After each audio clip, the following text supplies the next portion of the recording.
Hello, everybody, and welcome to the Showdown to End All Showdowns, the End of Showdown 2025 series finale bracket.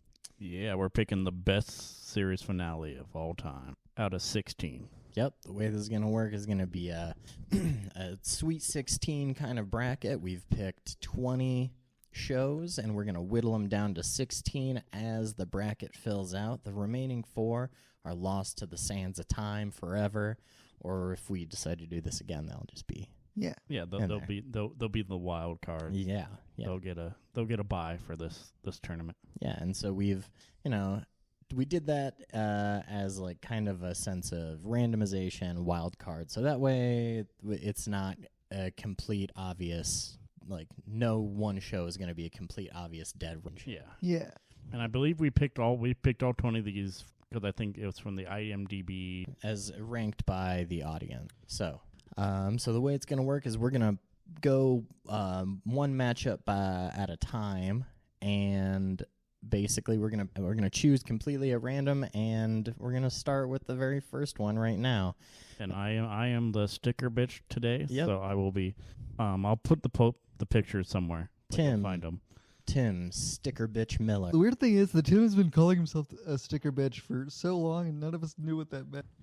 It's almost like you were born to do this. So it looks like the first matchup is going to be a good one. The first matchup of the tournament is The Sopranos versus Star Trek The Next Generation. Matchup number 1 is Star Trek The Next Generation versus The Sopranos.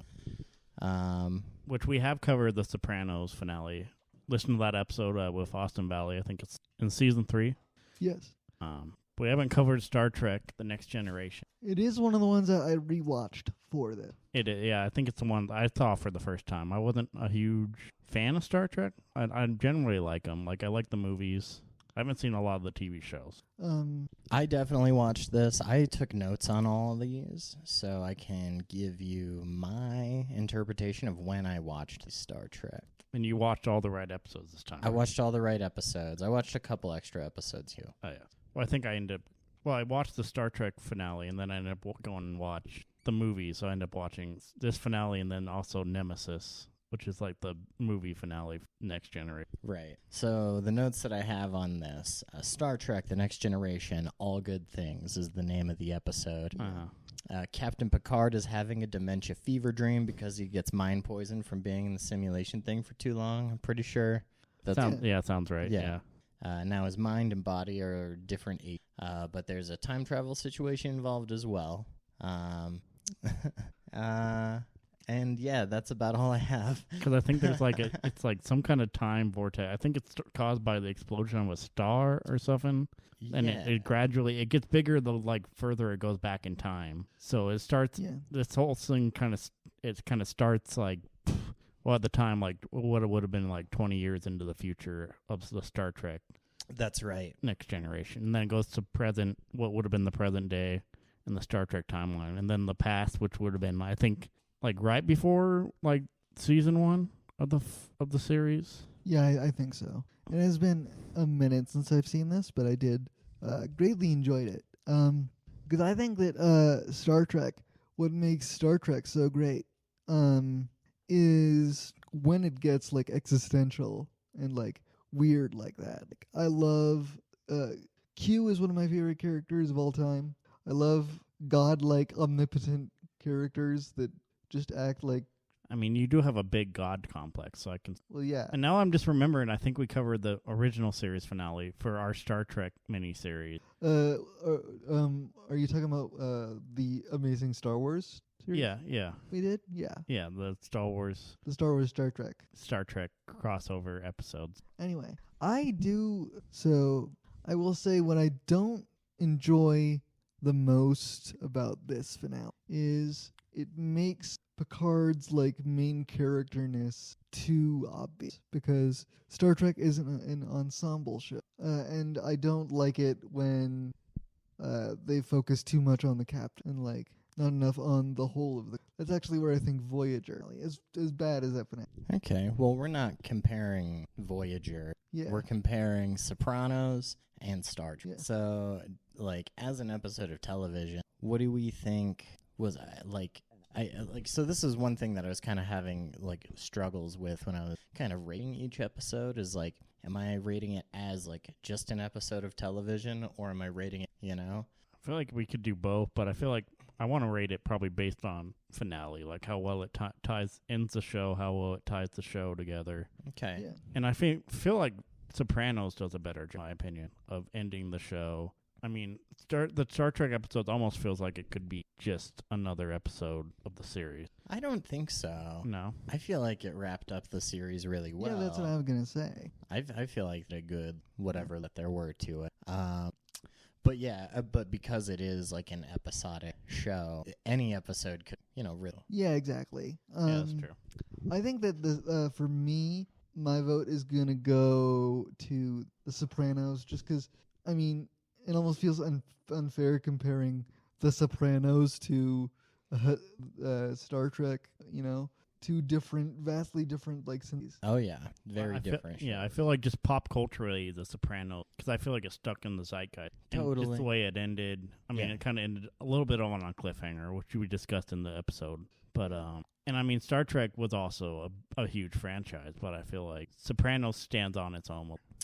Yeah, I think between the two, as an episode of television has stood like a stronger test of time, Sopranos does do a better. So because I feel like they kind of erase the legacy of the Next Generation finale by doing the Picard series, which I never actually watched, but I think it's bad. It's really and I think the movie Nemesis came out after the finale too. But I feel like the Sopranos is just more final, because there is no real follow-up aside from the movie, like the prequel movie, really. Yeah.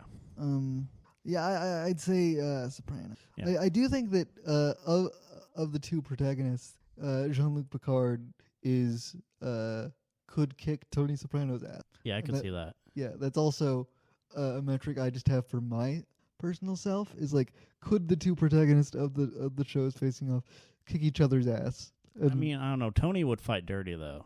And I feel like Picard would have a little more honor, and I think that would be his downfall. I feel like Picard's like a judo. Yeah, I mean, we're moving Sopranos on to the second round, the Elite 8, if that's what we're calling it. Yeah. The End 8. I'll put down the full list in the show notes. The full 20, actually, so you can see which ones actually didn't make it, too. We'll have the bracket at each state of completion. Yeah. And maybe we'd correspond, we put the timestamp of when that bracket is completed. Oh yeah, we can do that too. Okay, one matchup down. 8 more to go. Yeah. Right? Yeah. Okay. The next one is set, and I think this is going to be an interesting one. We've got Friends versus Frasier. Oh, that is an interesting one. Okay. Two 90s. Dominant 90s sitcoms, I would say. Yeah, everybody has an opinion on Friends. I think Friends is a more pop culturally important show. Yeah, I would say so, yeah. I'd say it's made more of an impact. Absolutely. But I mean, I think I've been vocal on the podcast and other places that I kind of really viscerally dislike as a show. Can I ask why? Because I feel like it's written in a more obviously sitcom-y tropey, in a way that it's annoying characters weren't annoying in a lovable way. It just to me at least. That's fair. I mean, I feel like Frasier is definitely more pompous than pretty much all the Friends. I find the characters in Frasier to be far more than the characters in Friends. Well, yeah. On a personal level. I don't like Frasier much either, is the thing. I like it more just because it still has that little bit of Cheers to it, and I love Cheers. Which is actually, well, spoilers, but we might come across Cheers. We might come across Cheers, but yeah. Okay, if we're looking at the finales, they both kind of have similar vibes. That the ending of Friends, everybody, Ross and Rachel are moving, or Ross and Rachel get back together. Which was a mistake, in my opinion. Monica and Chandler get their adopted kids. Which was also a mistake, in my opinion. Yeah. I mean, Yeah. yeah, so Friends, the final episode of the series is called The Last One. And Frasier, the final episode is called Good Night, Seattle. Heck yeah. So Tim, what are your general thoughts? I mean, like, I think this is a lot like the Star Trek versus Sopranos matchup in that, like, one show had, like, definitely more pop culture kind of in the zeitgeist. Like, Friends, I feel like that finale was more widely watched and more, I feel like it's been referenced a little bit more. Because I feel like almost every millennial, not Freya, but almost every millennial, it's like in love with Friends. And To be fair, technically I'm elder Gen Z. oh, well, okay, well. As an elder millennial, yeah, I like Friends. I know some people might find that controversial and be like, Corey, why do you like Friends? Because it's Gen 1 brain rot. It's good in the worst ways. It's like McDonald's. Like, we know that the characters aren't actually, but it's the illusion of it's the illusion of having that kind of friend circle that we will never actually attain. Yeah, and I feel like, well, it is, I mean, definitely a nostalgia factor. I feel like for me, too, because I kind of grew up watching a lot of Friends, like, reruns just on whatever network TV. Yeah. And I did watch a little bit of Frasier, but I don't feel like it's much. Okay, I'm just now realizing that the reason I might have bias against is, so when I was a kid, as part of my physical therapy, I had to stand in a standing frame, a stander, for an hour at a time, and oftentimes, like, I would just have the TV on, and, like, more than once, I dropped the remote accidentally during a Friends marathon, and I would just watch, like, 4 episodes of Friends in a row while my legs were killing me. Oh, no. So maybe I have, like, emotional baggage tied up to it. You know what? That's fair. Yeah. I mean, I remember Home Improvement isn't on this list, but Home Improvement I can't watch anymore because I got really bad pneumonia one time. And that's like all I did while I had pneumonia was watch Home Improvement, and now I just can't stand the sight of that show. I mean, that's fair too. Yeah. I have other reasons for not liking Home Improvement. Well, yeah. I mean, there are other reasons. Yeah. Yeah. But yeah, like, in terms of, like, episodes of television, I do think the Friends finale is better. Absolutely. Yeah. It carries more weight. It moves a little more smoothly. Yeah. I think it is slight. Forget how long. I think the Frasier is a two-parter, right? I think they're both two-parters. They are. They're Okay. both two-parters. Yeah. Frasier, the Frasier episodes are really chaotic. Yeah. Like, I remember that. And it spans over, like, many weeks between the two episodes, whereas the episode of Friends happens kind of all in, like both episodes kind of happen within a time period of, like, 4 hours. I don't know. Yeah. I think it's written better, delivered with more heart. Yeah. Yeah, because I feel like you only get, like, the full impact of the Frasier episode if you've also seen Cheers. Or, like, if you are, like, a big Frasier fan. Yeah. And also, I feel like, as with The Next Generation, this finale was almost blown out of the water by the fact that they came back with a revival 20 years later, which I think just recently ended, too, because I think it got canceled. Yeah, I haven't seen that. Yeah. I like the revival. Honestly, I feel like it's almost on par with the original series. What is it? The Frasier revival. Oh. It's just called Frasier. Oh. It's on, like, I think it's on Paramount Plus. Does Frasier fall off of anything? Like in that one clip of, have you seen that clip of the guy, Kelsey Grammer, falling off a stage in the middle of a sentence? No. That clip lives in my head rent free all day. It's so funny. Yeah. But, I mean, they both kind of take place. They both have that ending where a character gets on a plane. Because I think Frasier ends with Frasier getting on a plane to go with, I forget what her name was, but see her in Chicago and potentially... But I don't think that one is as earned as, like, the Ross and Rachel thing. Because Ross and Rachel, they set up that whole relationship through 10 years of the show.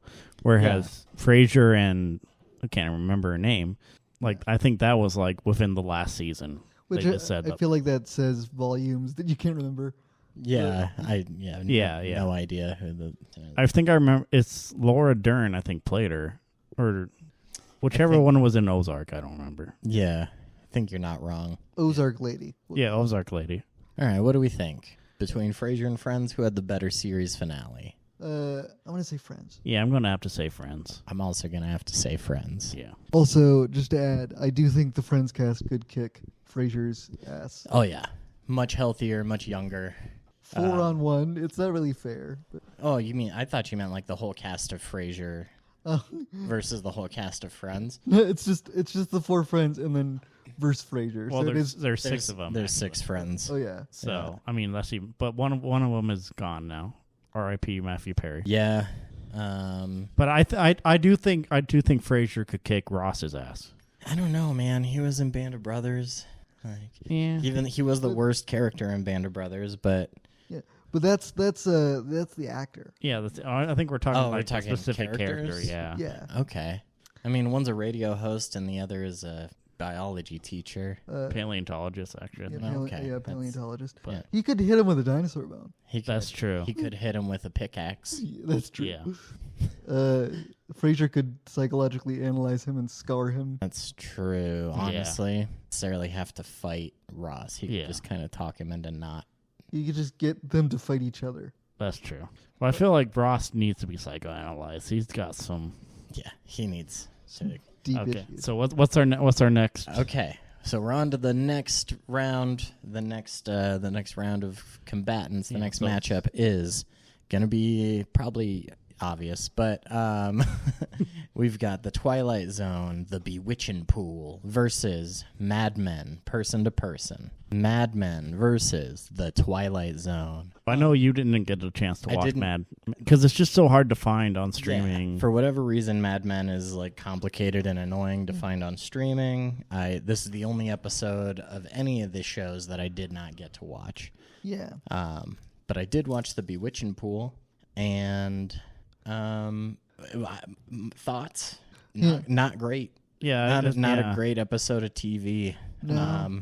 I mean, even within Twilight Zone itself, I feel like there's way better episodes. Absolutely. And again, like this was kind of the same deal with Star Trek. It's so episodic that it could have just been like any other episode of Yeah. the show. But it's even like more because like Twilight Zone is an anthology. And I feel like Twilight Zone is a hard one to do a finale for. It like the anthology format doesn't really lend itself to like a finality of it all. Yeah. I almost like I don't have a lot of memories of either the 80s revival or the 2000s revival or the revival that Jordan Peele did. Yeah. But I think those, from what I remember, I don't know why I'm so into Twilight Zone, but apparently I am. Oh, Twilight Zone's totally fun. Don't get me wrong. Yeah. But you're comparing an episode of TV from the 60s, where no acting was good. Like there's no such thing as a good actor. I mean, and just the quality of the whole thing, the special effects and everything. Yeah. Which I don't think really matters in either one of these shows. No. Yeah, ironically enough, I do think that like the series finale of Mad Men takes place around the time that the Yeah. Yeah, because I think it takes place. I want to say it takes place in '69 potentially. yeah. So we've got a show made in a time period and a show about the same time period. Yeah. Yeah. That's pretty funny. It is pretty funny. Pretty funny matchup. I think this one's easy. Yeah. Yeah, I feel like Mad Men definitely, because I even heard about it before I even seen the finale. Like I heard a little bit about how I think it's like Sopranos, where it's one of those where Oh, yeah. you kind of know about it just through osmosis. It is a fantastic episode of television. Yeah, like I really like how it ended. It kind of cut to, so the whole premise, Mad Men, it's like he takes a spiritual journey to like California. Don Draper, the main character, and it ends with him like coming up with an iconic Coke ad, basically. If I could buy the world of Coca-Cola, not cocaine. Yeah. Cocaine Just- yeah. cocaine doesn't need advertisement. No, yeah. Yeah. And like I honestly think so, correct me if I'm wrong, but I think that this is the last like ever produced episode of the Twilight Zone, but it's not the last aired. I think it's I mean, from what I saw, it might not have been the last, because I think streaming messed up probably the order, potentially. Within within IMDb's rankings, Oh yeah. this was the last episode that aired of the original run of the show, which is the stipulation that we put behind this. Oh yeah, that's true. I mean, actually, it might have potentially been one that was produced earlier than. Yeah. So yeah, if you haven't seen the Bewitching Pool from the Twilight Zone, so basically it's basically a story about some kids who find a Narnia portal in a swimming pool that only activates when their parents start fighting. So they just like whenever their parents get like drunk and angry at each other, these two little kids, they just jump in a pool and they find themselves in like a weird kind of old woman who lives in a shoe scenario. Yeah. Yeah, a lady that she seems really like she's one of those kind of like characters that seems like a really nice old lady, but she's probably a witch. I think she's eating the kids. Yeah. Yeah. It wasn't bad. So what I did was I pulled a Corey because I watched the wrong episode. Oh, did you? Yeah. I watched one about a magical haunted folk song. Huh. Where Oh. the events come. Okay. Very similar to the Futurama episode, but yeah. So I can't actually speak as to this episode because I think this is one I haven't seen. So Okay. am I the only one that's actually watched both of these episodes? That's funny. Yeah. Wow. Yeah. But I'm going to say Mad Men because, It's the. it's the Bewitching obvious Pool just choice. seems like another. Yeah. It was not a good wrap up to the finale, like to the series. It just kind of was another episode of the show. And and like as to who could win in a fight, yeah, I could see Don Draper kicking the ass of a couple of kids. Yeah. Well, I would want to see Rod Serling and Don Draper fight. Yeah. Pretty sure Rod Sterling was in the Marine. That makes sense. But yeah, Don Draper also was. Yeah. And Rod Sterling has the advantage of being a real person. That's true. I'm surprised they didn't try to well, maybe it just wasn't big enough because I feel like Rod Serling could have made an appearance on Mad Men Well, I mean, at some point. Maybe he did because I kind haven't of seen the whole series. the kind of like advertising that firm did wasn't for like TV shows; it was for products. So you probably wouldn't have shown. Yeah, but I feel like Rod Serling was also promoting products on his show and stuff. There would have been overlap potentially. Maybe. We're literally talking entirely out of our ass right now. Yeah, So we've landed on Mad Men. Yeah. Are we ready for the next matchup? Yeah. Yes. Okay, our next matchup is Okay, we got Breaking Bad, which we've covered. We covered on an episode with John Howard, I think in season 2. And then Batman the Animated Series. Ooh. Which Batman is one of my favorite characters of all time, but I will say this is probably one of my least favorite finales of this entire list. It's not very good. No. It's not. It's not a bad episode of the show. No, yeah. It was a pretty fun, like entertaining episode of television. Yeah. What was the name of this episode again? Was this Mad Love or what? So the final episode of Breaking Bad is called Felina. Yeah. And the final episode of Batman the Animated Series is called Judgment Day. If you're unfamiliar, the synopsis for we'll get to Breaking Bad, but we can just Yeah. what's not to be said. Yeah. So, but the final episode of Batman the Animated Series, the synopsis is a new vigilante named the Judge begins delivering extreme justice in Gotham. Batman investigates and discovers the Judge is actually a split personality of Harvey Dent / Two-Face. Batman stops him without violence, and the episode ends on a grim but grounded note. Yeah, I remembered watching this, and that Judge was just going around hacking people up with a sword, pretty much, right? Yeah. Well, I feel like there's just some confusion. I think for me there was some confusion on what episode was the finale, because I feel like a couple different streamers have it like a different finale. Like I think it was this one on like Amazon Prime, but then I looked on like Roku or whatever, and it was like Mad Love, the one with. Well, Mad Love was part of the new Batman adventure. Oh, okay. Which was like the spin-off / sequel they did. Yeah. But I feel like they kind of get lumped in together too. I think especially on Max, I think they both got lumped in together. Well, that's not what we're doing. I know, but okay, well, we'll focus on Judgment Day. Yeah. Which, I mean, Two-Face is one of my favorite Batman characters, Batman villains. I think he definitely has some of them. Like, Batman's... Rogues Gallery? Rogues Gallery is the best. Yeah. Yeah. I think the only other superhero that comes close is like Spider-Man. But I also feel like this particular type of storyline is the same. Is like a thing they do a couple of different times in Batman stories. Is like a new vigilante shows up that's more violent. Obviously, Red Hood is another one of those. Which Red Hood isn't in the original animated series because he wasn't a character back then. But yeah, not this version. Yeah. Yeah. But like, I do think that this episode is like an entertaining version of it, but it doesn't like give thematic closure. I think the movie Mask of the Phantasm is actually a better like thematic ending. Yeah, because I think Mask of the Phantasm originally began life as like a couple. I think has an episode of the show, and then it kind of got expanded. I think they added a couple episodes together that they were planning. And I don't remember if Mask. I think Mask came out like during the middle of the Batman animated series, like not after, but like during the original run. I don't have extensive knowledge of the Batman animated series at all. This was like I'd seen it growing up. It was always on like TV, UPN 45 or whatever. Yeah. I did enjoy the show. I enjoyed the episode that I watched. I loved that it was short because so many of these are like, some of them are like a 3-hour, you gotta sit down and like watch. a movie. Yeah. Oh yeah, like both Friends and Frasier. I think Frasier was almost a 3-part. No, it might have just been 2.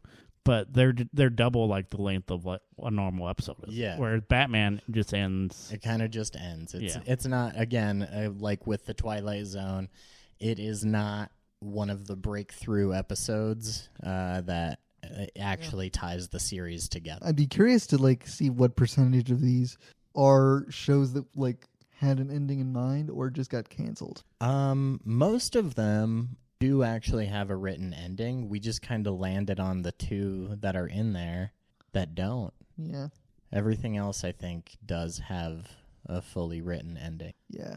I mean, I feel like Batman is the same as Twilight, where it's more of an anthology series. It is episodic, yeah. where they don't necessarily need closure. I feel like I would like to see I'd like to see like a final Batman story in my lifetime. They need to end Batman. Right. Kind of like whatever happened to the Man of Tomorrow. Yeah, which I think they did. They did whatever happened to the Cape Crusader. Yeah. And as for Breaking Bad, I mean, like, again, it's one of the most iconic finales of all time. But I honestly feel I like the Breaking Bad finale. I do feel like El Camino is a better finale for the whole thing. I liked El Camino. I like that they decided to write in that extra little bit of closure. But even without El Camino, I think Breaking Bad is probably one of the best finales of all time. Because Felina is closure for Walt. El Camino is closure for Jesse. That's true. And I think Better Call Saul is on our list as well. It so is we might on see the that. list, so we might see that. Yeah. So we might end up with a Breaking Bad. We might end up with a couple spin-offs facing off against the original show. It could be interesting. Potentially. Yeah. But but I mean, are we all in the same boat here? Batman doesn't really hold a candle to Breaking Bad. Yeah. Okay. So Breaking Bad moves on to the next round, and we move on to our next matchup. And by the way, Batman could absolutely destroy Walter White. Although Walter White actually ends up being like a Batman villain at the end of the show. That's true. A little bit. I mean, he kind of looks like Lex Luthor towards the end of the show. Yeah. Who's a Superman villain, but which White, by the way, Bryan Cranston needs to play Lex Luthor. That would be better. I mean, he'd be better than Jesse Eisenberg. Oh yeah. Didn't he play? Has Bryan Cranston has been in DC? Did he? He didn't play Commissioner Gordon, did he? No. He did, I think, in an animated movie. But yeah, I think he needs to play either Commissioner Gordon or Lex Luthor. But yeah, like Batman. Okay, so if Batman was the first one to discover Heisenberg, then Batman could take him down easily. But if Heisenberg went after Batman first, I feel like then it's a toss-up. Yeah, I feel like Heisenberg could potentially surprise Batman. Because, I mean, he definitely surprised those skinheads at the end of... I do love in Batman stories when in the middle of all these supervillains, you just have a regular mobster Yeah. who's like, I don't have any superpowers, I just run bookie. Yeah, either that or it's like a little vignette that cuts away in Batman. Instead of like being out looking for the big evil guy, he just like decides to stop a random petty crime. It's like, props to you. It's like Spider-Man does the same shit. Yeah. But let's move on to this next batch. All right. I'm excited. I already can kind of see. Yeah. So the next one, so we're moving to the bottom left here. Yeah. We have Lost Versus The Office. Ooh, okay. So, Lost is one that we technically have covered. Yeah, we have an episode, Lost Somewhere, that we covered with our friend Betty Sparrow. Way back in the day. Yeah, which we might redo and re-release at some point, maybe. Yeah. But famously, we had no idea what was going on because neither of us had ever seen Lost. Yeah, yeah. I watched Lost for maybe 3 seasons, and then things started to get too weird. And then also, like, it was really a weird time for media when that show was coming out, because a lot of things, like digital media, was becoming more and more prevalent. So, like, you could just download stuff. And so the wide world of media had really kind of started to open up, and Lost was still just like on TV or on DVD. Yeah. And it just, it went off the rails. I watched both episodes of Lost, which is the final episode of Lost is called The End, where Jack sacrifices himself to save the island while Hurley is chosen as its new protector. Meanwhile, in the Flash Sideways timeline, the characters reunite in a metaphysical church revealed to be a kind of afterlife where they move on together. Spoiler alert. Yeah. And I'm assuming the final episode of The Office is like kind of similar. The final episode of The Office is called Finale. And I think it's another double side like sitcom. Yeah. I think it's just 2 parts. Yes. I think it like starts with like the end of the documentary. Like they kind of look behind the scenes a little harder. Yeah. Than normal. And like they're like, yep, the documentary is wrapped up, and then there's a wedding. Yeah, because I think the whole premise of The Office is they're being documented by documentarians. Yeah. Which isn't really addressed too much until the last season. When it's like really addressed. Like Yeah. A bunch of, Like it's addressed because they're sitting and they're doing the one-on-ones like throughout the entire thing. So they're giving their like testimonial throughout the entire show. Well, I guess that's true. But I mean, the final like series is like the subplot revealed about like the sound guy of the Yeah, the sound guy and Pam have like a thing. They have history. Yeah, Yeah. I won't say history. They just almost have a thing. They almost have it. Like they go back and show moments from the show where Pam like gets really friendly with the sound guy and Jim is jealous. That's great. Yeah. Which isn't in this episode, but in the finale, they kind of end the document. I think it's like the last. Yeah. The document, and then it's airing on I think like PBS or some channel like PBS. Yeah. And it comes back to the cast members, the workers at the office. Like I think like a year later. Yeah, like a Q&A. Yeah. Yeah, and Erin meets her mom. Yeah, it almost feels like kind of an epilogue episode, just for like the whole.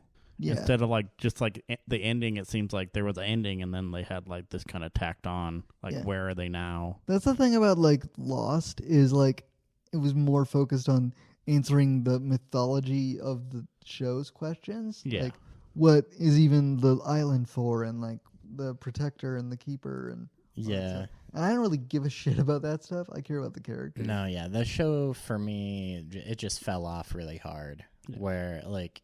So watching the finale, I was like, it was just fan service, where it's just warm fuzzies is what they tried to lay into it. And it's like, I don't have any connection to anything going on. On the Lost or The Office? On Lost. Okay. Because I feel like the same could apply to The Office potentially. Well, I mean, I haven't seen like a full episode of The Office in years, and even I connected to. I rewatched this not like for this recently, but I have rewatched it. Yeah. And like I still connected more with these characters, even the newer folks, because they are so well written and they feel like so real. And there's something about comedy actors. They are better actors generally than like a lot of dramatic actors trying to be dramatic. Yeah. Like, Yeah, because I feel like it's harder. You can go from making people laugh to making people cry easier than you go from making people cry to making people. totally. Yeah. If that makes any sense. It does. And we're not saying this because we're comedians. Yeah. But I do feel like the Lost is like more controversial. I feel like I hear more people saying how much they didn't like it. Well, I also hear people didn't like the Office finale too. That's true. That's true. Yeah. But of the two, I think Lost was a much bigger letdown. Yeah. It didn't do what it needed to do, and The Office kind of did mostly. Which is surprising because I feel like Lost had an end game. Like Lost, they knew they were ending whereas The Office, I feel like they did know they were ending, but they also, I feel like, could have potentially gone on longer. It's actually kind of the opposite. Wow. Lost, I remember when Lost was being written, like came out initially, J.J. Abrams was like, because that was his big break. Yeah. J.J. Abrams was like, we're just making it up as we go. We don't know where this is going. That's true. But they did. I feel like they just. Well, I guess for both shows they put an end point on it. Yeah. Yeah. And just like for both shows, we need to put an end in this matchup and move on because this is going to take a while still. Yeah. So what do we think? Lost or The Office? The Office. Yeah, I think I'm going. I feel like Lost was just too disappointing. Okay. Yeah. The Office it is. And Lost has lost. Yeah. Our Lost episode. I'm disappointed because I feel like we talk about that volcano finale a lot in that episode, and that is one of the stupidest scenes in television, but it's the most fun scene in television. Oh, it's wonderful. Yeah. So dumb. And for the record, the Office cast could, I think, kick the ass of Lost cast just because they are more, like, Dwight is more willing to kill than... Yeah, then pretty much... I don't know, I think Saeed... I would like to see a Saeed, like, Dwight mashup. Yeah. Because I feel like... I don't know. I feel like Saeed would torture the shit out of Dwight. Yeah, I'm going to have to push back against that, honestly. I think the cast of Lost could decimate the shit out of the cast of The Office. You're talking about, 30 people who've been just living in the jungle, toughing it. Yeah. For really, if we're going to look at it in lore, eternity, versus some people who would like work in an office. I mean, at one point they do go on like a work retreat, but that's like for a day. Yeah. I would have liked to see, like, what if the premise of Lost was like they went on a work retreat and they all got lost on a desert island? There is essentially a comedic version of Lost. Gilligan's Island. Kinda.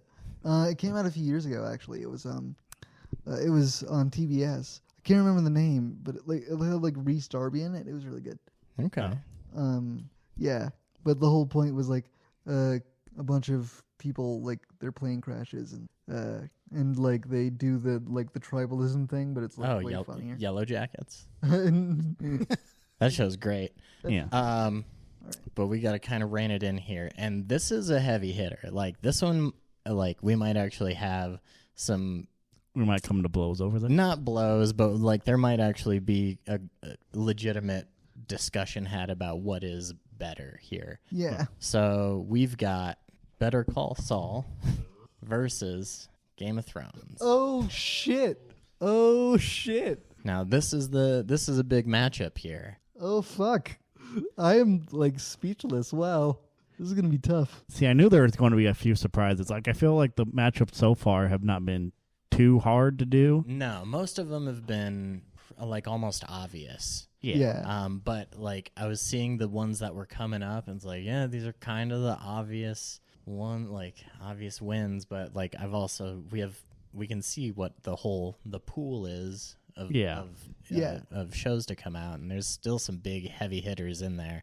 Okay, so Game of Thrones. Which I I think we discussed it. We want to cover this at some point, maybe when we come back from a hiatus. In rewatching the Game of Thrones finale, I was like, this is a pretty good episode of television. Yeah. I'm not even that mad at it, like, as it is, because, like, I think what everyone is so mad about when it comes to the Game of Thrones finale is the fact that they feel like there's so much more story untold. And there probably is, but of the story that is actually told, it's actually not a bad episode. Yeah, they did rush the last season, but we can't hold it against the finale as like a piece of storytelling. Yeah. Yeah. I do feel like it was just, if you take the finale as like part of the season 8, everybody just seems a little out of character. Like Dany like goes crazy and is killed. Jon Snow should rightfully probably be the king, but he like just goes back to the wall. But I mean, like, again, that's like judging it in context of the season. Yeah. But like as an episode of television, I still think it's great. I feel like it does wrap up. I do not like the fact that Bran becomes king. I think that's kind of stupid. But beyond that, I don't think you hate the physically disabled. You can say it. No, I hate Bran. Why do you hate Bran? He's kind of cool.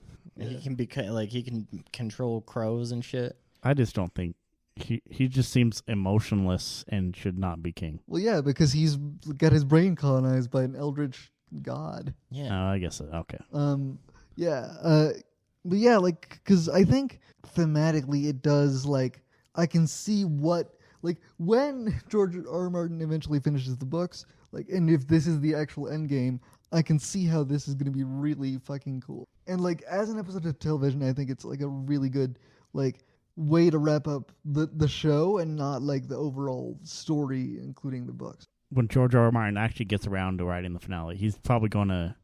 I feel like there's enough blowback from fans that he's probably going to listen to that and, like, probably way overcorrect in terms... I mean, I don't feel like this. Yeah, I don't feel like this finale is as bad as people make it out to be. It's really not. Yeah. Yeah. I feel like the episode before this, the battle of. Well, yeah. Well, that one was the worst episode of television. Well, worst shot episode of television I've ever seen. that's not yet. Well, that's not up for discussion right now. I know. That's not I'm what just we're talking saying. about. Yeah. Just compared. We got to keep moving though. Yeah. Yeah. But I mean, Better Call Saul. Like, I have not seen most of this show, but in watching that final episode, I was completely sucked in, like fully invested in about what the show was. Like, it is such a good episode of television, and I think in my notes I rated it as the highest ranking one so far. Yeah. I mean, yeah, I feel like I like the episode. I would have liked more context. I just feel like I need to go back and rewatch the whole series. But I do feel like it does stand on its own as just beautifully shot, beautifully acted, Beautifully written. Yeah. Whereas I feel like Game of Thrones, I don't think the writing wasn't that great. The acting was okay. I mean, Game of Thrones is always beautifully shot. Yeah, I feel Game like. of Thrones production value pushes it a really long way. Like, ratchets it up a ton. Like, no, there's no fucking dragons in Better Call Saul. It's, it's just a different world, a different story. Yeah. Like, one of them takes place in a beautiful, ancient, nothing, like, place that doesn't exist. And one of the them other is Game of place Thrones. takes place in fucking New Mexico. Yeah. I don't believe in New Mexico. New Mexico's not real. No, it's just old Mexico or bust. Yeah. But yeah, I think that, like, in terms of, like, the writing of it, I do think Better Call Saul edges out. Yeah. Yeah, because the main character gets more of a complete, like, end point to his story. Yeah. I do feel like Bob Odenkirk is a better actor than almost anybody on Game of Thrones. Yeah. Kit Harington's okay. Yeah, he's okay. And I mean, I do like who played Cersei? Why can't I remember her name?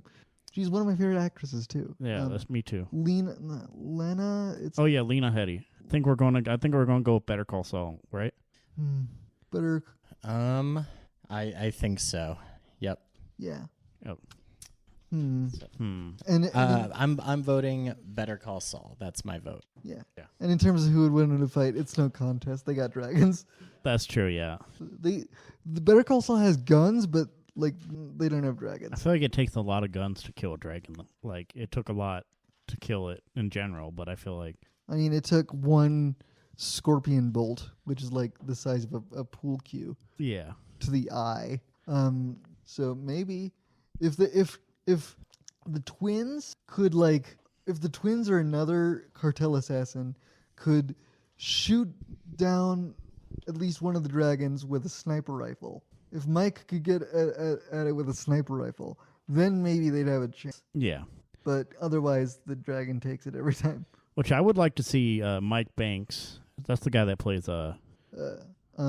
Mike is the character. Oh, yeah. Jonathan Banks. Yeah. Yeah, I feel like he would have been a good fit in Game of Thrones. He can't do. Can he do the accents?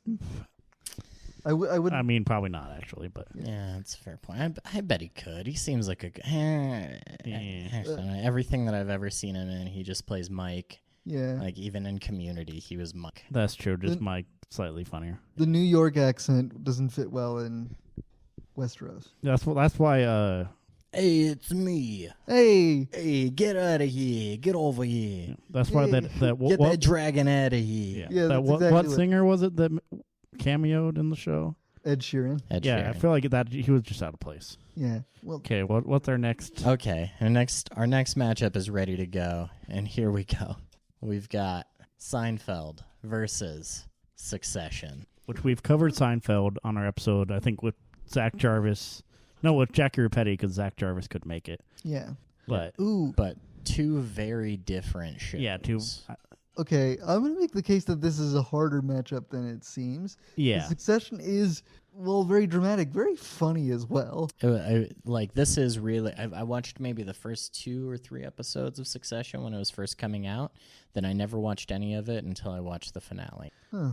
Better Call Saul, I definitely wanted more context. And in Succession, I feel like I wanted a little more context, but I feel like it wasn't necessarily needed to enjoy Yeah. this episode. Because Succession is just a Shakespeare play. Yes. Yeah. But also just, again, just like with Better Call Saul, just really well acted, beautifully shot, Yeah. and honestly, really just a really good episode of television. Yeah. I mean, Seinfeld, I think it's iconic just because a lot of people didn't really like it that much. Yeah. Which I personally, I'm a defender of the finale. I am kind of too. liked it. It's great. That's okay. You can defend it, I'd like to hear your arguments against it or for it, but my argument against it is basically the finale is just a clip show.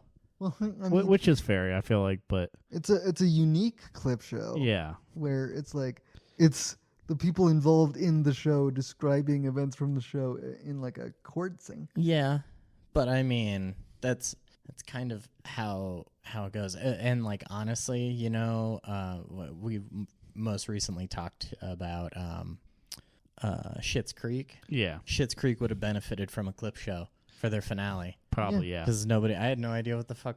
I mean, that's kind of like an inherent flaw with the premise of our show, though. Yeah, We can't really judge it because of that.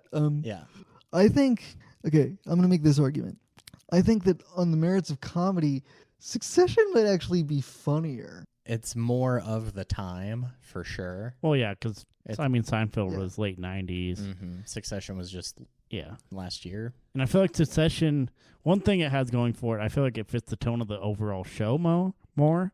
No. Well, because I feel like Seinfeld, the finale is such an atypical episode because it takes place outside of New York. And, like, I mean, it is a clip show. And I feel like the storyline is a little bit different than what you would normally see on Seinfeld.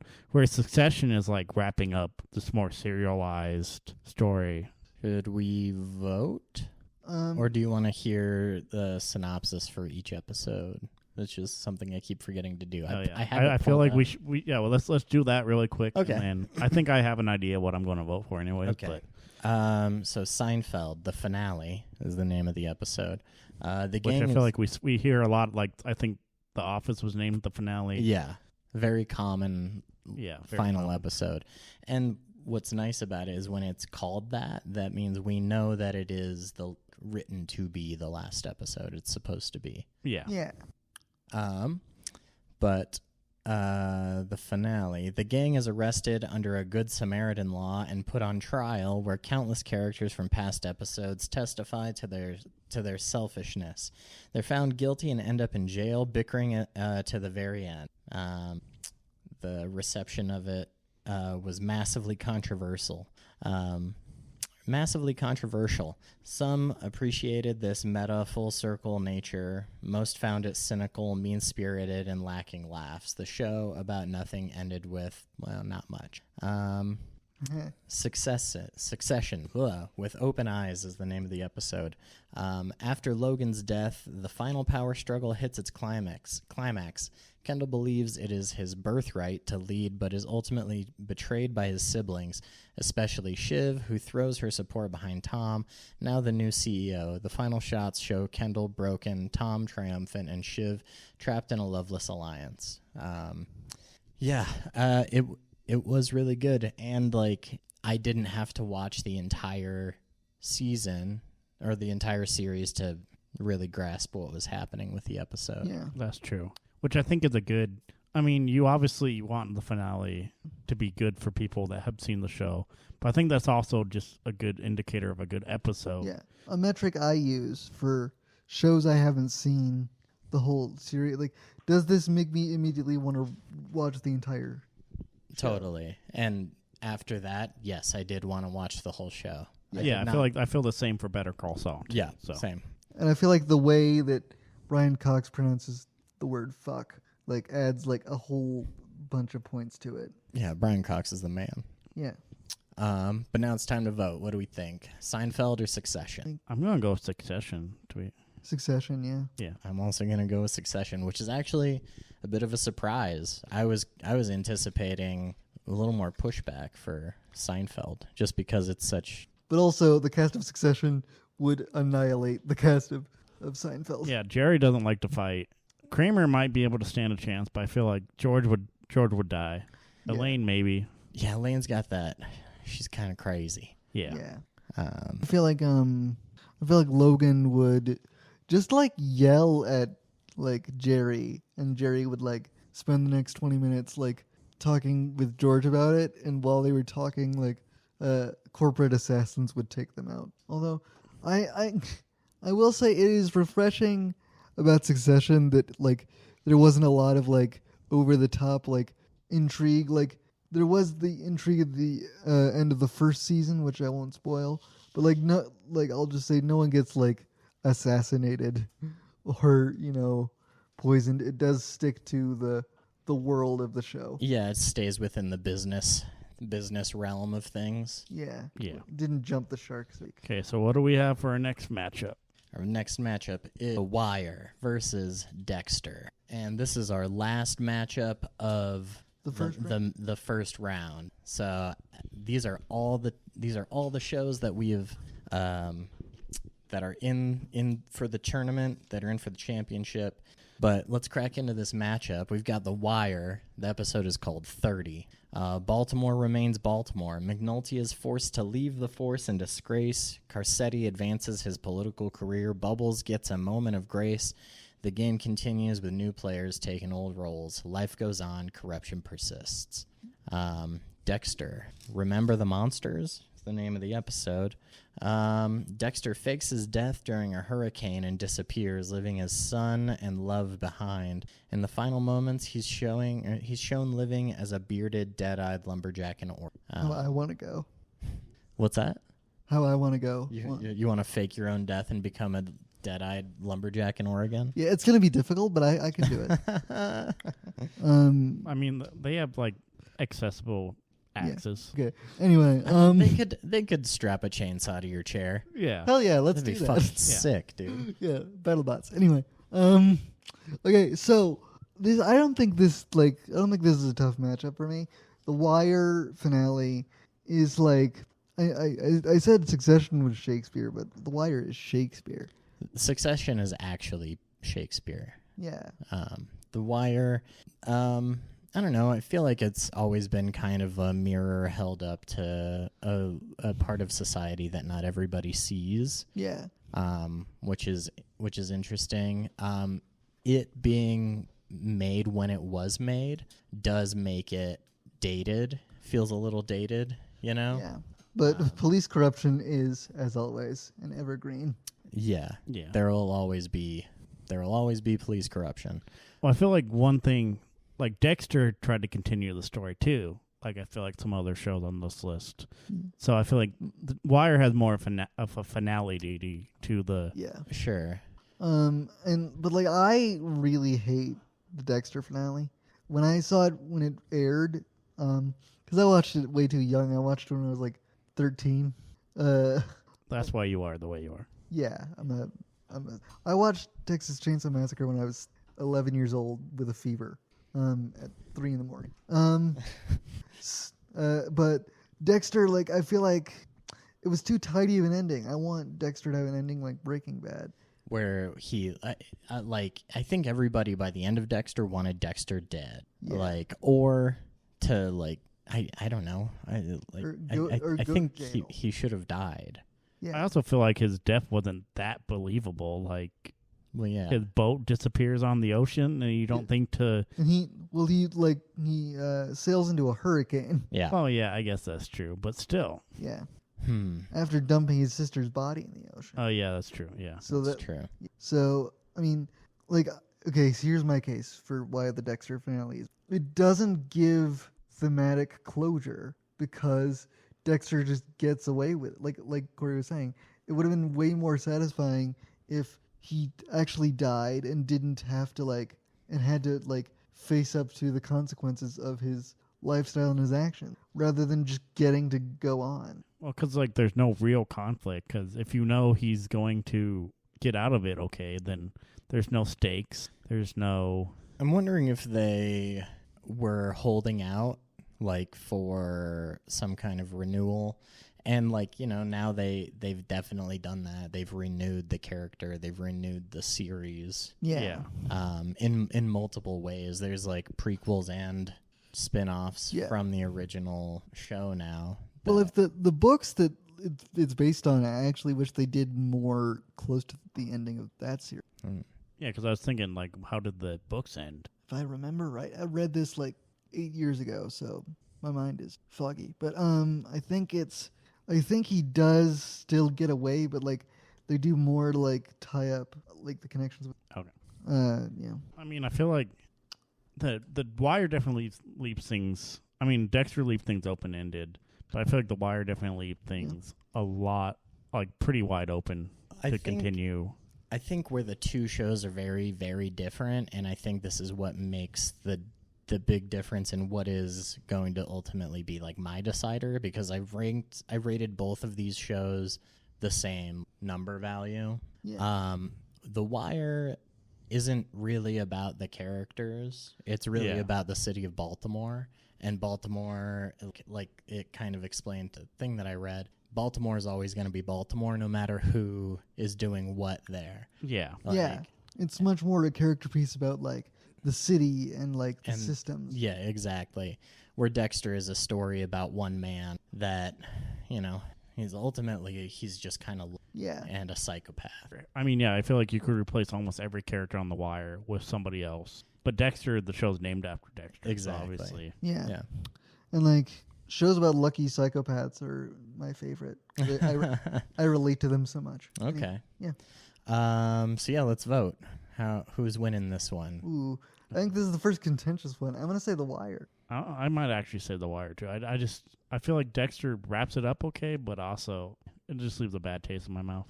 All right, then The Wire it is. I like how I said it's gonna be a contentious one, and it was still unanimous.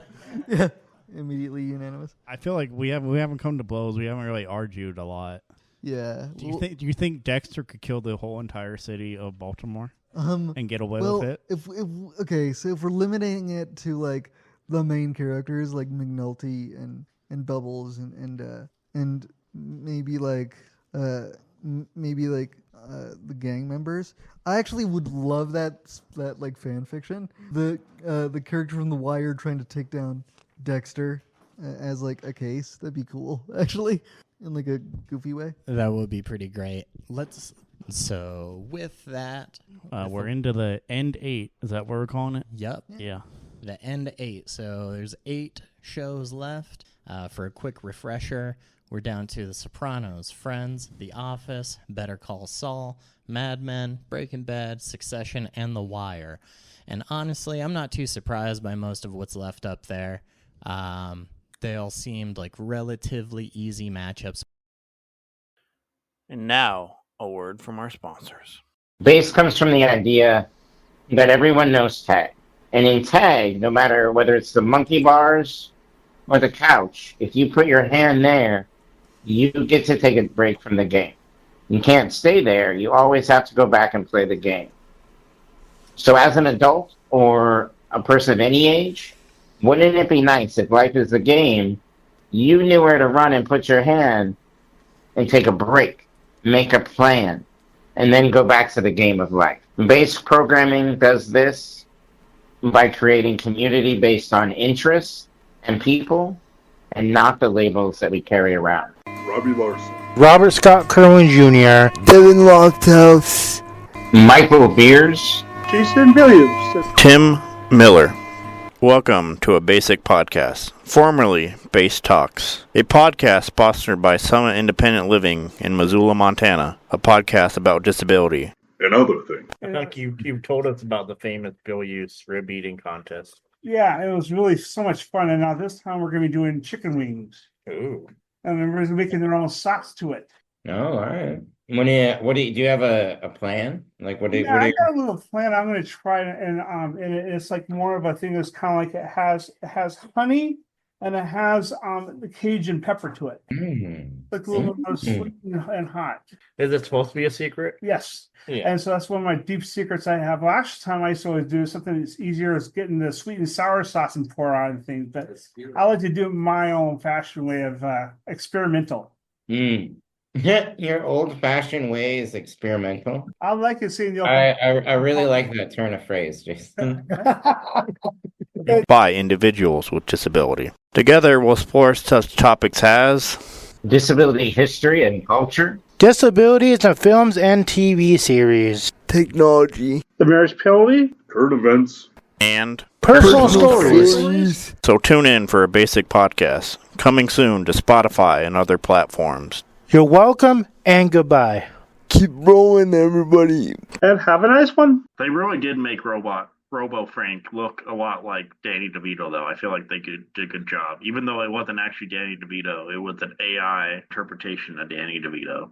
Yeah, Scanny DeVito. Tim, Rhea, producer Corey have covered many great, not so great past finales. What about the future? Join the crew as they travel through time, review series finales yet to come. This is Have You Heard About This End? Exclusively on the End of Productions Patreon. We'll start the second round of the tournament in the Northwestern Conference. The Sopranos versus Friends, which, Two almost completely different shows. two completely different kinds of shows Yeah. in general.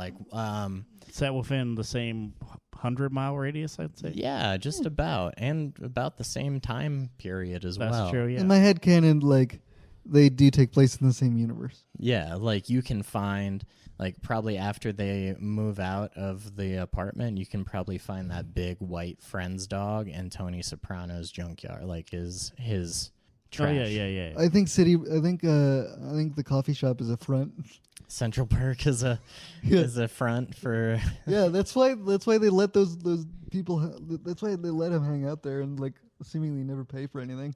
That's true. I think it was more Gunther just had a big crush on Rachel. Well, Gunther's actually a member of Tony's family. Yeah. that's why he has that bleach blonde hair. Gunther is the most notorious assassin for the mafia. Yeah, he's actually the Iceman. Yeah, he's the only one that survived Yeah. Sopranos. Anyway, this is a bit tricky.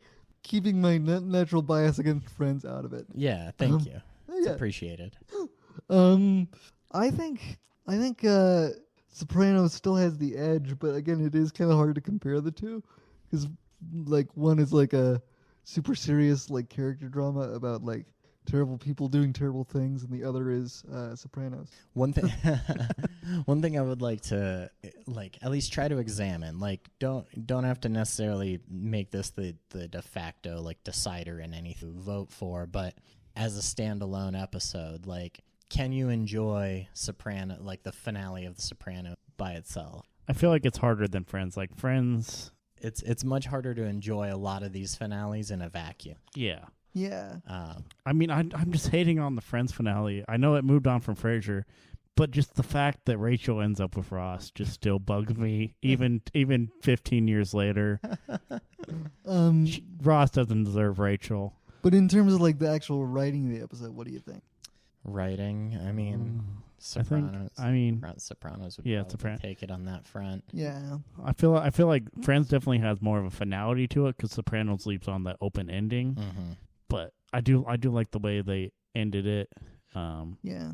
Because Tony Soprano didn't end up with Ross. I would have loved that actually. Actually, would have been. I would enjoyed that. Yeah. All right, let's vote. Soprano should have ended with Tony's nephew. What's his name? He should have gone to L.A. Yeah. And it's with Joey. Joey. Yeah. Joey should have been roommates with what's his name? I can't remember his name. Anyway. Eddie? Yeah. No, I can't remember. Anyway. My vote is for Sopranos. Yeah, I'm gonna have to go with Sopranos. I'm probably gonna have to go with Sopranos as well. Yeah. All right. So I mean, it was a tough choice. I feel like I did kind of waffle back and forth, but I don't know. I feel like I could see Tony whacking everybody in the Friends universe. I feel like Tony would wipe the floor with the Friends. Yeah. People. Phoebe, I feel like would put up a fight. Oh yeah, I could see that. Phoebe seems like the only member of Friends who owns a gun. Yeah, probably. Yeah, and she was a mugger. She did. Yeah, she was an actual real life street kid. She might have worked for Tony Soprano. That's true. I love this fan fiction we're writing. This is my favorite part.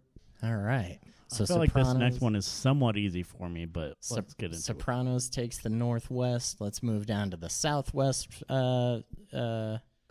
conference, where we're faced with The Office going up against Better Call Saul. Oh, another comedy versus drama. Yeah. Which ironically, Bob Odenkirk was auditioned to play Michael Scott, and I think he appears at has a role in maybe one episode at one point. Makes sense. Okay. And I could see them being in the same universe. Yeah, maybe. I think.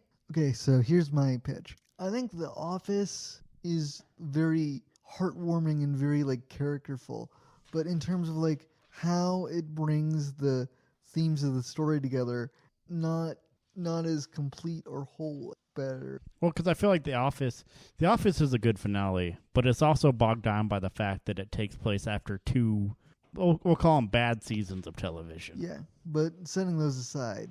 Setting those aside, I think Better Call Saul is just a better episode. I think I mentioned this in the first round, but when watching these, when I first saw Better Call Saul, I was like, that is trying to take this all into account, every episode that we watched for this.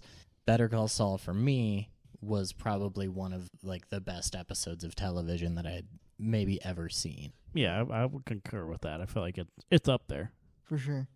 I think so. All right, so we want to vote? Probably time to vote. Yeah, Better Call Saul. Better Call Saul. Better Call Saul. Yeah, they could all annihilate the Office cast. Yeah. I don't know if Jimmy could necessarily. I don't know if Jimmy would. Oh, yeah. He would hire someone to do it. Yeah, he's definitely got the guys. Or he would... he would take the paper company out, just one Molotov cocktail. With legal chicanery? Oh, he would just slip and fall? Yeah. It's he would claim a paper cut suit and sue them into oblivion. Sure. I would like to see, Saul take on Michael Scott in court. That'd be fun to see. Yeah. We're writing awesome, fan fiction TV shows. Yeah.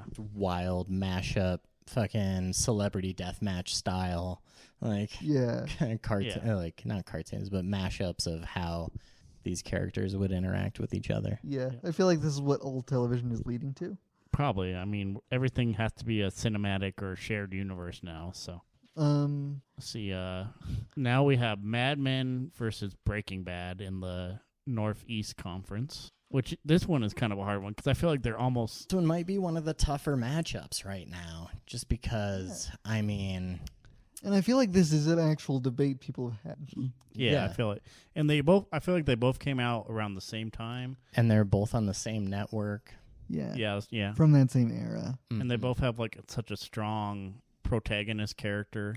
Yeah, both have like incredible writing and like really good cinematography. And then like something like that is probably what this would end up coming down to for me is like the little things. Yeah, I feel like Breaking Bad is slightly better in cinematography. I feel like the way it's shot. I mean, Mad Men definitely captures I think the era it's in really well. Yeah. And I think they both do. Like, obviously, Breaking Bad probably had an easier time because it was like filming when they were filming it, it was like at that current time. Yeah. Where Mad Men, they had to kind of recreate a whole world that doesn't exist anymore. Yeah, and they were more creative with the classic like Breaking Bad object POV shot. Yeah.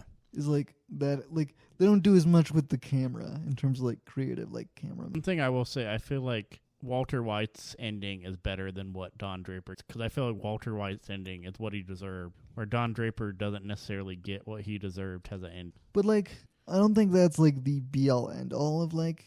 Because it's only when, like, Don Draper is a bastard, but he's not, like, a criminal. Yeah, he's not, like, the most hateable person. That's true. Who doesn't, I mean, he, like, cheats on his wife? He cheats on his wife a couple times. He's an alcoholic. He stole a guy's identity. He is a criminal. He did commit one crime. Okay, but, yeah. And then also he, like, propagated cigarettes to the world for, like, that's pretty fucking evil. Yeah. It's no meth. Plus, he created that Coke. He didn't literally poison a child to death. Oh, that's true, yeah. And he wasn't like a super big drug kingpin. He also didn't collapse a guy's esophagus, but we're not Yeah. rating these shows based on the positive or negative characteristics of their main character. So, but like, here's what I'm saying though, is that like Mad Men does give Don Draper like the most like weighty and thematic destruction of who he is, because he's going to the retreat to get away from everything. But even in the middle of all of it, he can't help but have one more ad idea. And I feel like that's him getting sucked back into the world that destroyed his life and his ability to relate to people. That's true. But I feel like the same can be said of Walter. Walter White, yeah. I mean, he had that journey over and over and over again. He had so many outs. He could have had so many outs, but his hubris got in the way of him being able to just let it go. But again, like, as far as, like, unfortunately, I did not get to watch Mad Men. But the ending episode of Breaking Bad is, again, it's up there. It's one of the best episodes of television. Yeah. If we're voting, I'm going to vote Mad Men. See, I'm going to probably say Breaking Bad. I'm also going to say Breaking Bad. All right. Okay. One of these eventually is going to be like a three, like a split decision. Well, there's three of us, so there can't be. Yeah, I that's mean, true. I think at one point I disagreed, but you guys had both already voted. Yeah. So I was like, oh, yeah, it's The Wire. Yeah. Okay. Also, this is my house, so I get extra votes. Oh, I gotcha. That's how it works. See, I think we did talk about having a guest on for this show, which I think doing it now, I think it's better with just us three. It could have complicated things, but also it depends on. So moving into the Southeast conference, I can't even say, like, my brain hasn't occupied, whatever. Moving into the Southeast Conference, we've got Succession versus The Wire. Oh, I feel like they're both so good.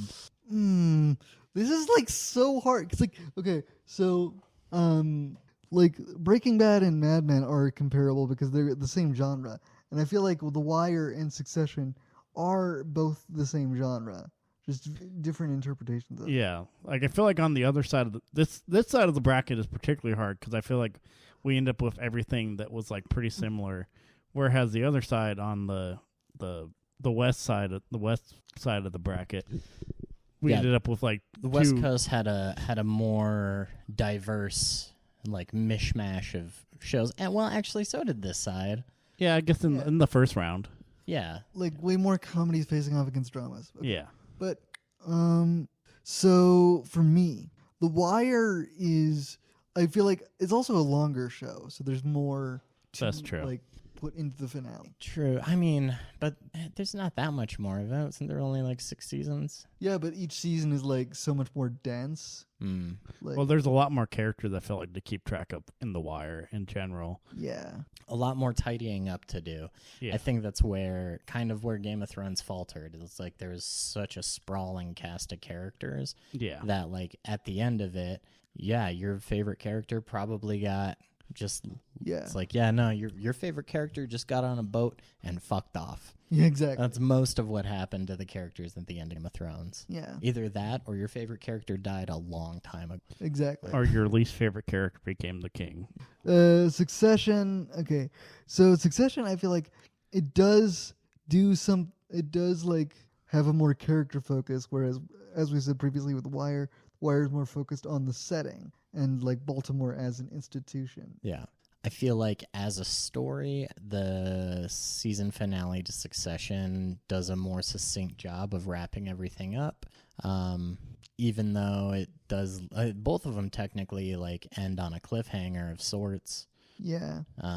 That's true. But I feel like cliffhanger implies that they want to do more. Right.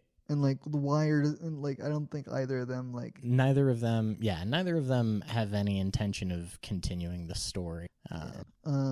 This is so difficult. I think the writing in Succession is way better. Yeah, like it's more engaging. Rather, I disagree. Okay, maybe not the writing, but the dialogue. Okay, I disagree again. I feel like I like the characters a little bit slightly better in Succession. I maybe it's just me. I love like the really like technical, like lived in realistic writing of The Wire, and like Succession is funnier and like technically more quotable. But I think it's actually closer to how people actually talk. Like at least people who don't have anything to worry about. It's like, what are you going to say to them? Like if you disagree with the way that they're speaking, then you're probably not listening to what they're actually saying. And if you're not like, and like if you're not in their realm, who the fuck are you? Like, you know? Yeah. This is so hard. 'Cause okay, so if we have to vote, let's vote. Okay. I'm going to say Succession. It's a close one, but I'm going to say Succession. I'm going to say The Wire. To be the tiebreaker, I feel like Succession. Because as an episode of television is kind of where I narrow it down to, is like as an episode of television, I think it's a better episode of television. Yeah. They both have merit and they're both like great. I mean, they both made it past the first round, so yeah. they're both obviously. Yeah. A lot of credit to to The Wire, but I think as an episode of television, I think that the finale of Succession stands alone better than the finale of The Wire. Yeah. And in terms of like the cast squaring off, again, I really want to see a spin-off show about like the politician characters and the cop characters from The Wire going after the Roy family. That'd be really fucking cool, actually. Like that looks good like that. But I really do think it would be a fun spin-off to have those characters meet, at least in a fan fiction. So here we are. Finale 4. The finale 4. Finale 4. Hell yeah. I love it. All right. So now it's separated by North and South conferences. The North, we've got The Sopranos going against Breaking Bad, and in the South, we've got Better Call Saul going up against Succession. And honestly, the breakdown of this is we're really looking at AMC versus HBO. Like, that's true. Yeah. Yeah. Yeah. Wow. I didn't even put that together. Holy shit. Wow. So let's start in the North. The North champions, The Sopranos versus Breaking Bad. Who is our money on? What are we looking at here? Okay. So, for me, like I enjoy Felina more as an episode of television, but maybe that's biased because I have a more of a relationship with the surrounding show. But I mean, I feel like I'm kind of the same way. Like the first time I saw the Sopranos finale, I ended up watching it out of context with the series. But then I did go back and rewatch the whole series. And I think I did rewatch the finale.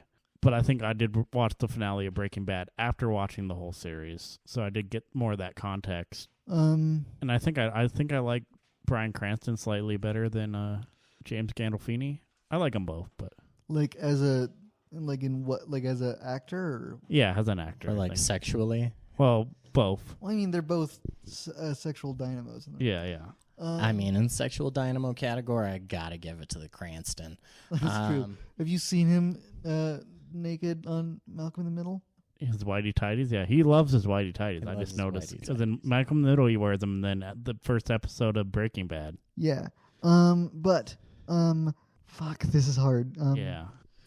Like they're both standout shows. They're both easily the most revered, recognized, impressive pieces of television of all time. Yeah. I do feel like Sopranos might have paved the way a little bit for Breaking Bad. I don't feel like we wouldn't have necessarily had Breaking Bad if it wasn't for Sopranos. I don't think you're wrong.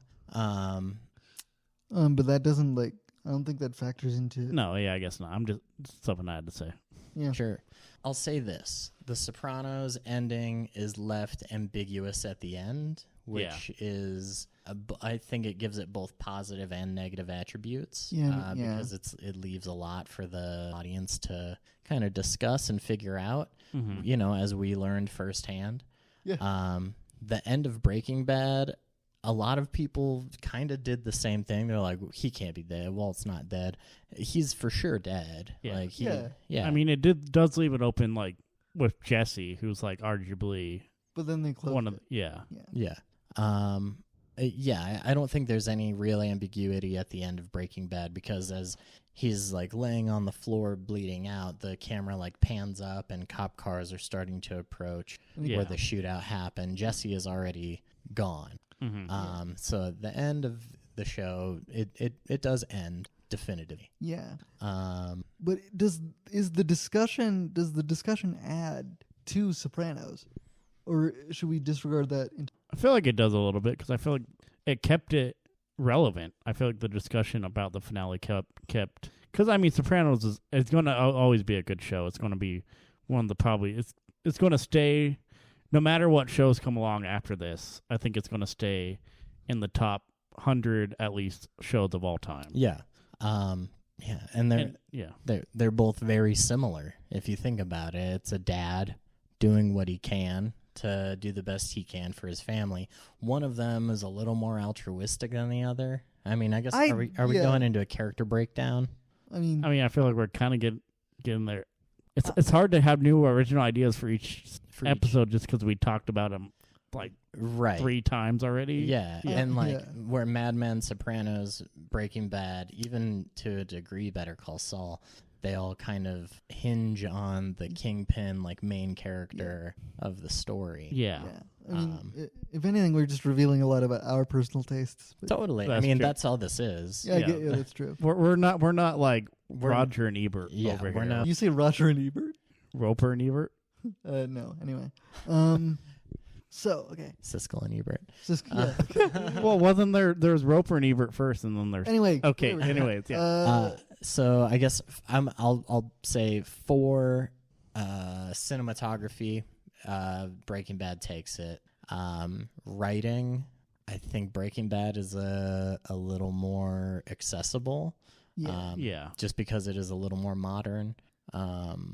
Those are my takes on it. I'm ready to vote. I think, Walter White is, of the two, I like Walter White more. Yeah. And I feel like they're both just such iconic finales. I feel like Sopranos has a slight step just because it has that ending that's so left open that people are still talking about to this day. But I think overall, I would say the Breaking Bad finale is a better finale better episode in general. All right. So let's vote. Okay. Breaking Bad.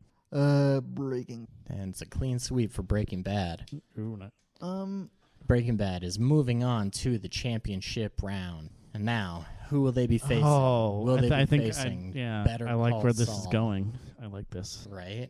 Better Call Saul. Or... Better Call Saul or Succession. Oof. Okay. So I feel like I want to go back and watch both of these series because I feel like I would have a more definitive answer if I watched the whole series. Same. But I also do enjoy both of these episodes. But like for me, this is so difficult because again, Better Call Saul went on for so much longer and is a spinoff.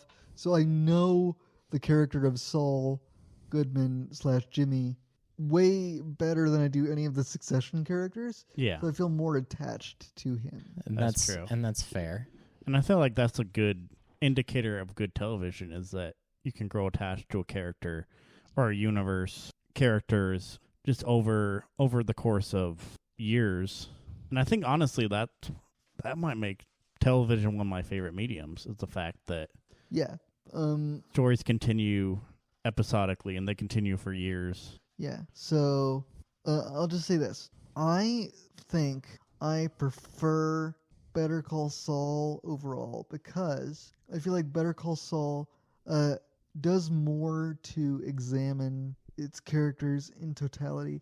And like I think the shallowness of the quote unquote shallowness of the personas of the characters of Succession is part of it. Yeah, they are written to be dislikable. Yeah. Like you're not supposed to you're supposed to like them, but in the same way that you like Deadpool or something. Like they're anti-hero kind of built in.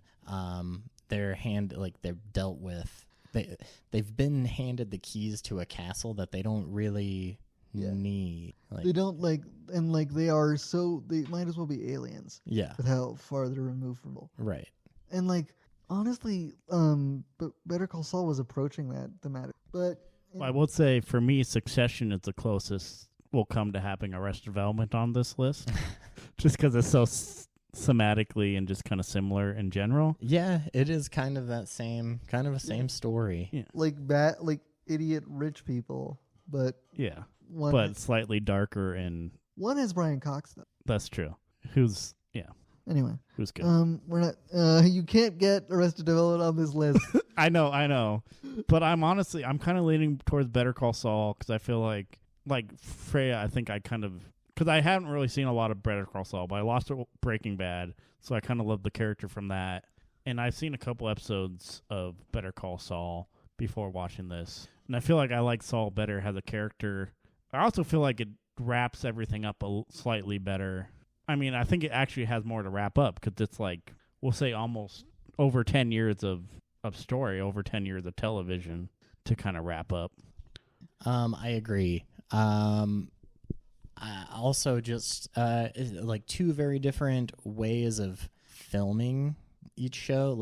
Succession, its cinematography style kind of leans on a more punchy, intense style of The Office. That's true. That single cam, almost documentary style, but it feels like you're following these people living their actual lives. They have it almost feels like you're there with them and just kind of experiencing as if it was from your own eyes. Whereas Better Call Saul's definitely filmed way more thematically, way more pretty. It's like a movie. Yeah, exactly. And of those two shooting styles, I think is kind of what it comes down to for me. I think Better Call Saul takes it for me. Yeah, I think I'm going to. So that means we're on Is that where we are? Did we all vote? Yeah, let's officially vote. Okay, I'm going to go Better Call Saul. I'm going to go Better Call Saul. Better Call Saul. It's kind of telling that our two final ones were almost unanimously voted on too. Ooh, but this is. I feel like I feel like I had a feeling it was going to come down to this final. But the original versus the spin-off, which I would have loved to see a Frasier versus Cheers. I think that would have been an easier. Yeah, who knows? That would have been an easier choice. I feel like for me, Frasier versus Cheers than this, because this is just so they're both so similar, yet they're both so different. Okay. Okay. So for me, I think that you can definitely tell the difference between these two because Better Call Saul feels like it's made by more mature filmmakers in the sense that, like they have more experience, not mature in their actual materials. Yeah. Like. Well, because I think Vince Gilligan was involved Yeah. in Better Call Saul. Yeah, Vince Gilligan also was like heavily involved with Better Call Saul, and like he ran. So I feel like he probably lose a lot that he learned from Breaking Bad to make Better Call Saul. I think Better Call Saul is one of the fine examples of where a spinoff is just as good, if not better, than the original show.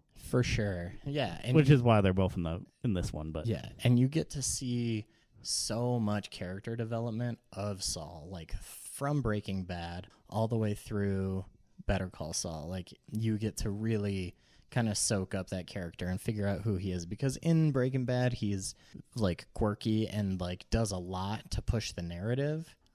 He's never a main character. He's never really a main character. You never see where he lives.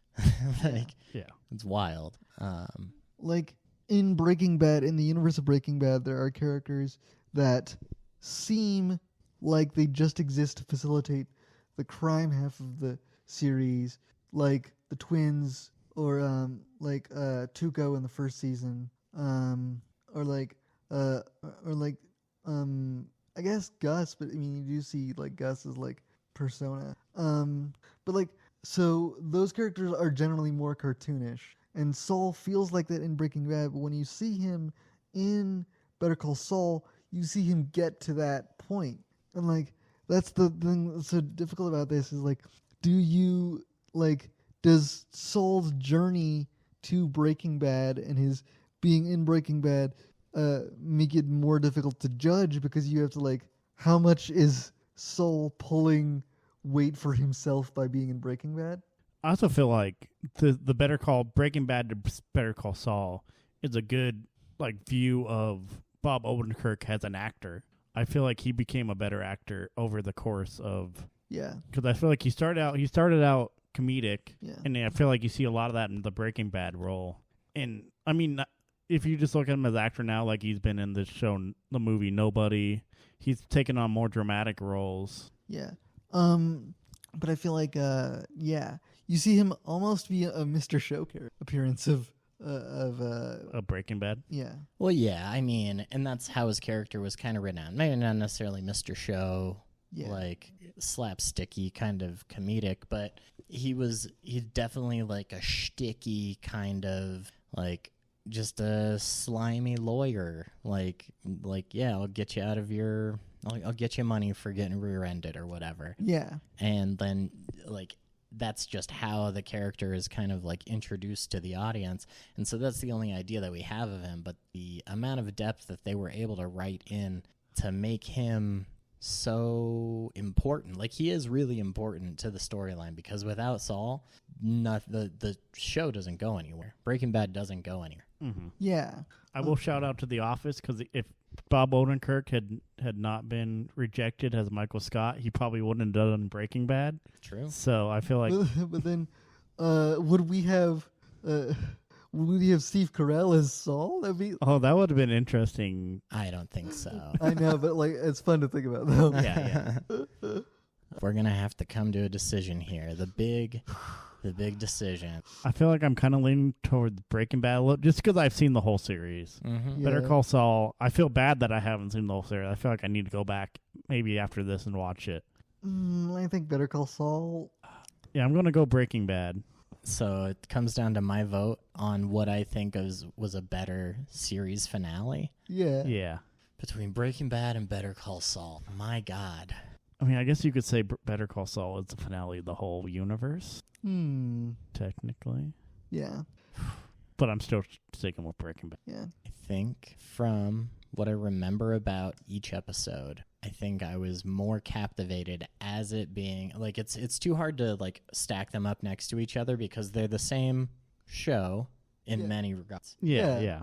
So I have to break it down to how I felt as it was in like an independent episode of television. Yeah. And for me, Better Call Saul took it. I mean, I'll concede that. I feel like. Yeah.